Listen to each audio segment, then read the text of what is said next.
ठंडी चाय? हमारे पास बादाम है, किशमिश है, काजू है, अखरोट है। तुम्हारे पास क्या है? मेरे पास सलो है, गर्मा गर्म चाय। सेलो वैक्यू स्टील की थर्मोसील टेक्नोलॉजी रखे गर्म को गर्म और ठंडे को ठंडा 24 घंटे। ये ठंडा भी रखता है? ठंडा लस्सी पिएगा? सेलो वैक्यू स्टील फ्लास्क रखे गर्म या ठंडा 24 घंटे। नमो अरिहंताणं नमो सीताणं नमो यरियाणां नमो जयाणां नमो लोये सप्पसाऊणां एषु वंचनमकारो सप्पपापप्रणाशनो मंगलानंच सव्वेसिं परमं हवै मंगलम् मंगलम भगवान वीरो मंगलम गौतम प्रभु मंगलम शूलिभद्राद्या जैनो धर्मोस्तु मंगलम अंगूठे अमृतवसे लब्धितणा भंडार श्री गुरु गौतम समरिये वांछित फलदातार ज्ञानदान क्रियाशील तपस्यागे सुप्ररेखा भक्ति सूर्य आचार्य प्रेम सूर्य आचार्य जयंतु जैन शासने अज्ञानदं निरंदानां ज्ञानांजन शलाकया नेत्रमोन्मीलितं येन तस्मै श्री गुरुवे नमः तस्मै श्री गुरुवे नमः तस्मै श्री गुरवे नमः।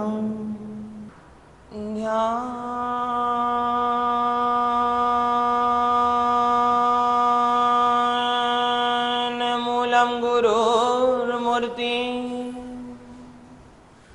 पूजामूलं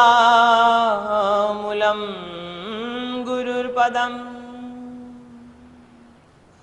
मंत्रमूलं गुरुर्वाक्यम् मोक्षमूलं गुरु कृपा। जिया जिया सदा जिया प्रेम सूरि महामना सौम्य मूर्ति दया पूर्णो जैनाचार्यो वर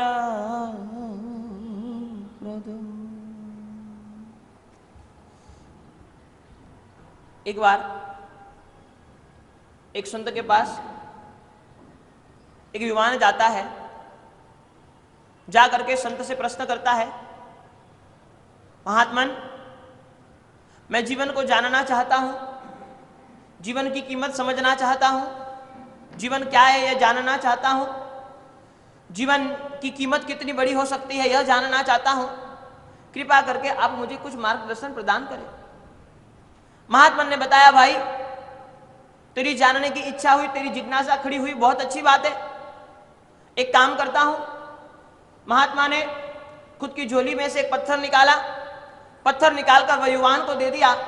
युवान को कहा कि यह पत्थर लेकर आप यह शहर में चले जाओ, ये छोटा सा गांव यह शहर है, यह शहर में जाकर के 3 लोगों से यह पत्थर की कीमत पूछ के वापिस मेरे पास आ जाना।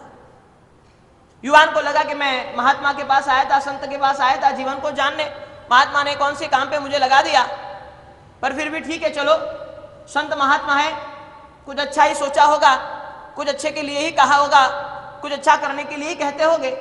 युवान निकल गया। निकलते निकलते जा रहा था, सबसे पहले जब वो जा रहा था तो सबसे पहले सब्जी वाले की लारी आई, ठेला आया। सब्जी वाले के ठेले के पास वो खड़ा रह गया। उसको लगा कि चलो पहले यहां पूछ लेता हूं। संत ने बताया है 3 लोगों से कीमत पूछनी है और 3 लोगों से कीमत पूछने के बाद में आप मेरे पास वापस आ जाना। युवान गया, सब्जी का ठेला है, वहां पे खड़ा है, मैले घेले कपड़े पहन के आदमी पीछे खड़ा हुआ है सब्जी बेचने के लिए। युवान ने खुद की जेब में से वो पत्थर निकाला, पत्थर निकाल करके ठेले वाले को बताया। ठेले वाले को कहा कि यह पत्थर मुझे बेचना है, तुम कितने पैसे दे सकते हो। ठेले वाले ने पत्थर हाथ में लिया, उसको कुछ समझा नहीं, लेकिन उसको इतना निश्चित पता चला कि जब मैं वजन कांटे पर वजन करता हूं तो कुछ न कुछ वजन जरूर रखना पड़ता है, इसके लिए शायद ये मुझे काम में आ जाए। तो उसने कहा कि ज़्यादा तो मेरे पास पैसे नहीं है, लेकिन 200 रुपये में मैं ये पत्थर आपका जरूर खरीद सकता हूँ, आप मुझे दे दो। युवान ने कहा कि नहीं, मुझे बेचना नहीं है, खाली जानना था। युवान वहां से आगे चला गया। आगे निकलते निकलते बाजार में आ गया। बीच बाजार में आते आते उसने देखा किराने की दुकान थी। उसने सोचा चलो यहाँ पे पूछ लेता हूँ। बीच बाजार में जाने के बाद में किराने की दुकान के आगे वह खड़ा रह गया। अंदर सेठ बैठे हुए थे, समझदार थे, बुजुर्ग थे, अनुभव वाले थे। उसको लगा कि इनको एक बार पूछ लेता हूँ। किराने वाले की दुकान के सामने जाकर खड़ा रहेगा युवान। किराने वाले को पूछता है, जेब में से पत्थर निकालता है, आप मुझे इसके कितने पैसे दे सकते हो? किराने वाले ने कहा पत्थर दिखाओ। पत्थर हाथ में लिया, हाथ में लेके इधर उधर घुमा के पत्थर को देख लिया। कुछ पता नहीं चला। धंधा किराने का था, व्यापार किराने का था, पत्थर से कुछ लेना देना पड़ा नहीं था आज तक। उसने फिर भी सोचा, थोड़ा समझदार था, थोड़ा अनुभव वाला था, उसको पता था जमाना क्या चल रहा है। उसने कहा कि भाई देखो, मुझे पता तो नहीं चल रहा है इसकी कितनी कीमत हो सकती है, लेकिन फिर भी मैं आपको इसके 2000 रुपए दे सकता हूं। पहले ने कितनी कीमत लगाई थी? कितनी लगाई थी? 200 रुपए। सब्जी के ठेले वाले ने कीमत लगा दी 200 रुपए। किराने वाले ने बता दिया मैं आपको इसके 2000 रुपए दे सकता हूं, आप मुझे पत्थर दे दो। कुछ अच्छा लग रहा है, मुझे समझ में नहीं आ रहा है क्या है, लेकिन निश्चित मेरा मन यह कहता है, मेरा अनुभव यह कहता है, मेरा इतने सालों का अनुभव में यह सिखाता है कि यह पत्थर कुछ कमाल का पत्थर है। उसने कहा कि सेठ जी, मुझे पत्थर बेचना नहीं है, भाव जानना था, जान लिया, मैं चलता हूं। युवान आगे चल गया। आगे चलते वो जा रहा था। उसने सोचा अब एक ही जगह बाकी, एक ही जगह पूछना है, कहां जाके पूछूं। तब जाके उसके दिमाग में स्ट्राइक हुई कि नगर में सबसे बड़े होते हैं नगर सेठ, मैं नगर सेठ के पास जाता हूं। सब्जी वाले के पास चला गया, किराने वाले के पास चला गया, अब मैं जाता हूं नगर सेठ के पास। और नगर सेठ में पास जाने का उसने सोच लिया। और पूछते पूछते नगर सेठ की ऑफिस का है, नगर सेठ की पेढ़ी कहां है, पूछते पूछते वह नगर सेठ की पेढ़ी पर पहुंच गया। और पेढ़ी पर पहुंचने के बाद में नगर सेठ बैठे हुए थे, गादी बिछा करके। बुजुर्ग थे, पूरे नगर के नगर सेठ थे, उनका जबरदस्त मान था, सम्मान था। नगर सेठ को बताया कि आपसे एक काम के लिए आया हूं। नगर सेठ ने कहा कि बताओ क्या काम है। युवान ने खुद की जेब में से पत्थर निकाला। पत्थर निकाल करके अपने हाथों में रख दिया, नगर सेठ को दिखाया। नगर सेठ, यह पत्थर मैं बेचना चाहता हूं, आप इसका कितना मूल्य मुझे चुका सकते हो? युवान ने कहा देखो, यह पत्थर बहुत ही महत्वपूर्ण है। नगर में कौन इसकी इज्जत कर पाएगा, कौन इसके भाव को पहचान पाएगा, कौन इसको समझ पाएगा, मुझे पता नहीं था। इसके लिए सीधे मैं आपके पास में आया हूं, आप इसकी कीमत लगा लीजिए, इसकी कीमत क्या हो सकती है? नगर सेठ ने पत्थर को दूर से देखा। देखते ही उन्होंने भांप लिया, पत्थर बहुत महत्वपूर्ण है, ये कोई सामान्य पत्थर नहीं है, यह कोई महत्वपूर्ण पत्थर है, ये जबरदस्त पत्थर है। और यह पत्थर निश्चित ही इसकी कोई कीमत नहीं हो सकती, अमूल्य हो सकता है। लेकिन फिर भी नगर सेठ ने युवान को बताया, भाई एक चीज समझ ले, यह पत्थर तू मुझे यदि देना चाहे, यह पत्थर तू यदि बेचना चाहे, यह पत्थर कह दी तो मूल्य लगाना मुझे कह रहा है, मैं कह सकता हूं मैं तुझे यह पत्थर के 20 लाख रुपए दे सकता हूं। कितने रुपए? 20 लाख। सब्जी मंडी वाले ने कितना भाव लगाया था? सब्जी के ठेले वाले ने 200 रुपए, किराने वाले ने लगा दिया 2000 रुपए, नगर सेठ ने लगा दिया 20 लाख। 2 लाख भी नहीं, सीधे 20 लाख। युवान अचंभित हो गया, अरे यार पत्थर एक ही है। तीनों इंसान के पास गया, तीनों ने भाव अलग अलग बता दिए, तीनों ने बता दिया किस तरह से पत्थर का पालन, किस तरह से पत्थर का भाव होगा, तीनों ने अलग अलग बता दिया। उसने कहा कि नगर सेठ माफ करे, मुझे पत्थर बेचना नहीं है, मुझे भाव जानना था, भाव जानने के लिए आपके पास आया था, अब मैं जा रहा हूं। नगर सेठ ने बहुत रिक्वेस्ट की कि पत्थर मुझे दे दे, लेकिन युवान ने कहा कि नहीं, पत्थर मुझे बेचना नहीं है। और पत्थर लेके वापस संत के पास चला गया।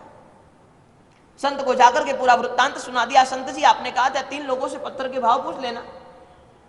मैं सब्जी मंडी वाले, सब्जी के ठेले वाले के पास गया और सब्जी के ठेले वाले ने बता दिया इसकी कीमत 200 रुपए हो सकती है। मैं गया आगे जाके किराने वाले के पास और किराने वाले ने बता दिया इसकी कीमत 2000 रुपए हो सकती है। लेकिन जब नगर सेठ के पास गया, मेरी आंखें चार रह गई। मेरे पैर के नीचे से जमीन खिसक गई। क्या बताए, नेगोशिएटर ने बता दिया ये पत्थर की कीमत 20 लाख रुपए हो सकती है। संत ने कहा कि मैं आपको यही समझाना चाहता था, आपने मुझे पूछा था जीवन का मूल्य क्या है, और इसीलिए संत ने कहा कि इसलिए ये परीक्षा करने के लिए मैंने आपको भेजा था। जीवन का मूल्य बहुत ही महत्वपूर्ण है, लेकिन जैसे सब्जी के ठेले वाले ने बता दिया 200 रुपये, भोग विलास में, वैभव में, खाने पीने में, उठने बैठने में, घूमने में, सोने में, पैसे कमाने में, संपत्ति इकट्ठी करने में, संतानों का ध्यान रखने में, परिवार का पोषण करने में, खुद के शरीर को संभालने में यदि जीवन चला जाता है तो जीवन की कीमत 200 रुपए। संत ने स्पष्ट रूप से बता दिया जीवन बहुत मूल्यवान है, लेकिन यदि यही खाने पीने में, यही उठने बैठने में, यही घूमने में, यही शरीर को संभालने में, यही संतानों को संभालने में, यही परिवार को संभालने में आपने आपका जीवन परिपूर्ण कर दिया, आपके जीवन की वैल्यू हो गई 200 रुपए। आगे जाके संत ने बताया आप थोड़ा धर्म भी कर लेते हो, थोड़े संसार को भी संभाल लेते हो। आपने थोड़ा धर्म भी कर लिया, थोड़ा दान भी कर लिया, थोड़ा त्याग भी कर लिया, थोड़ा तप भी कर लिया, थोड़ी आराधना भी कर ली, थोड़ी साधना भी कर ली, थोड़ी उपासना भी कर ली, थोड़ी परमात्मा की भक्ति भी कर ली, परमात्मा की पूजा भी कर ली, सामायिक भी कर लिया, रात्रि भोजन का त्याग भी कर लिया। तो इस तरह संसार में भी आप रचे बचे हो, इस तरह धर्म में भी आप कुछ ना कुछ करते चलते हो। तो संसार और धर्म दोनों का आप कॉम्बिनेशन करते हो तो आपके जीवन की कीमत हो जाती है 2000 रुपए। अकेले भोग विलास में हो तो आपके जीवन की कीमत है 200 रुपए। संसार और धर्म का कॉम्बिनेशन करना यदि आपको आता है तो भी आपके जीवन की कीमत 2000 रुपए। और संपूर्ण जीवन आत्मा के प्रति, संपूर्ण जीवन परमात्मा के प्रति, संपूर्ण जीवन धर्म के प्रति, संपूर्ण जीवन अध्यात्म के प्रति यदि आप समर्पित करते हो तो आपका जीवन अमूल्य हो सकता है। वो सेठ ने भले 20 लाख रुपए बता दिया, लेकिन मैं कहना चाहता हूं जीवन अमूल्य बन सकता है, लेकिन कब? जब हमारा जीवन संपूर्ण धर्म के प्रति आस्था वाला हो, हमारा संपूर्ण जीवन धर्म के प्रति समर्पण वाला हो, हमारा संपूर्ण जीवन धर्म के प्रति अहोभाव वाला हो, हमारा संपूर्ण जीवन धर्म के प्रति विश्वास वाला हो, तब जाके हमारा जीवन का मूल्य सच हमें पता चले। अरे शास्त्रकार भगवान कहते हैं कि ये खाना, ये पीना, ये उठना, ये बैठना, ये सोना, ये जगना, ये घूमना, ये परिवार को संभालना, ये संपत्ति इकट्ठी करना, अरे ये तो पशु पक्षी भी कर लेते हैं, इसमें कौन सी बड़ी बात है? पशु पक्षी भी अपने परिवार का पोषण कर लेते हैं, वो भी कुछ ना कुछ दाने इकट्ठे कर लेते हैं, वो भी पूरे दिन की भोजन की व्यवस्था कर लेते हैं, उनके भी जीवन अच्छे से चलता है, वो भी खा लेते हैं, वो भी पी लेते हैं, वो भी सो लेते हैं, वो भी उठ जाते हैं, वो भी घूमने चले जाते हैं। अरे हम पशु पक्षी नहीं है, हम मनुष्य है। ये सब करने के लिए हमें जीवन नहीं मिला है। और इसीलिए शास्त्रकार भगवत ने बता दिया कि बाकी के 357 दिनों में आप कुछ आराधना करो न करो, आप कुछ साधना करो न करो, आप कुछ उपासना करो न करो, आपका धर्म करने का मन हो न हो, आपकी आराधना करने का मन हो न हो, आपके सामायिक करने का मन हो न हो, आपके प्रतिक्रमण करने का मन हो न हो, आपके प्रवचन का श्रवण करने का मन हो न हो, लेकिन ये 8 दिन तो निश्चित करना है। बाकी 357 दिन करना ही चाहिए, ये परमात्मा की आज्ञा है, लेकिन नहीं करते हो इट्स ओके, कोई बात नहीं, लेकिन ये 8 दिन तो नहीं चुकना है।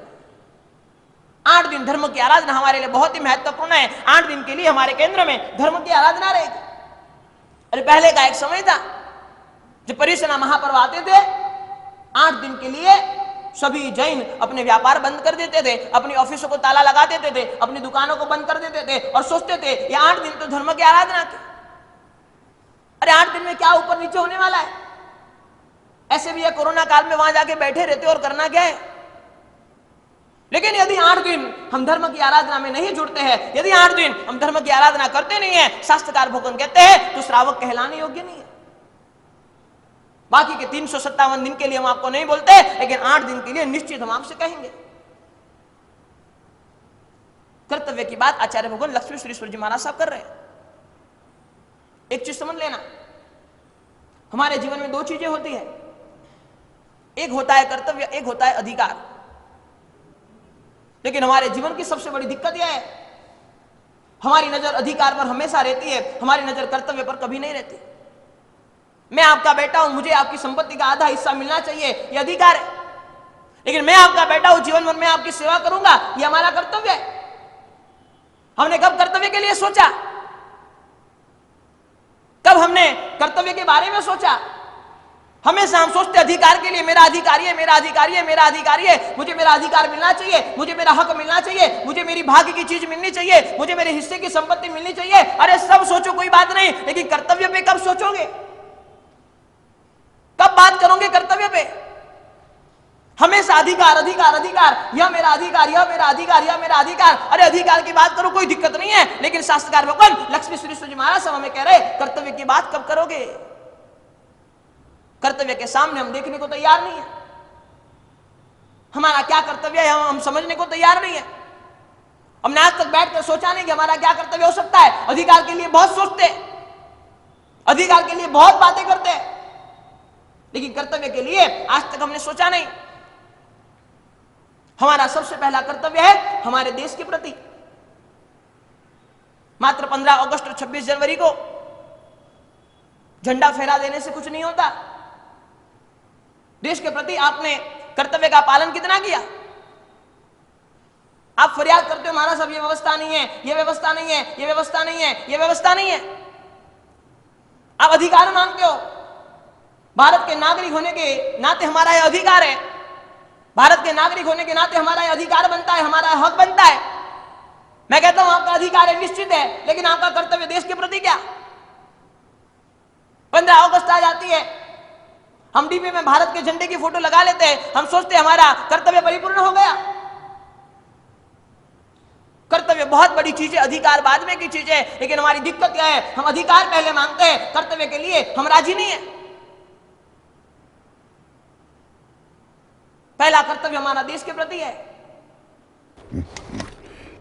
ठंडी चाय? हमारे पास बादाम है, किशमिश है, काजू है, अखरोट है। तुम्हारे पास क्या है? मेरे पास सलो है, गर्मा गर्म चाय। सेलो वैक्यू स्टील की थर्मोसील टेक्नोलॉजी रखे गर्म को गर्म और ठंडे को ठंडा 24 घंटे। ये ठंडा भी रखता है? ठंडा लस्सी पिएगा? सेलो वैक्यू स्टील फ्लास्क रखे गर्म या ठंडा 24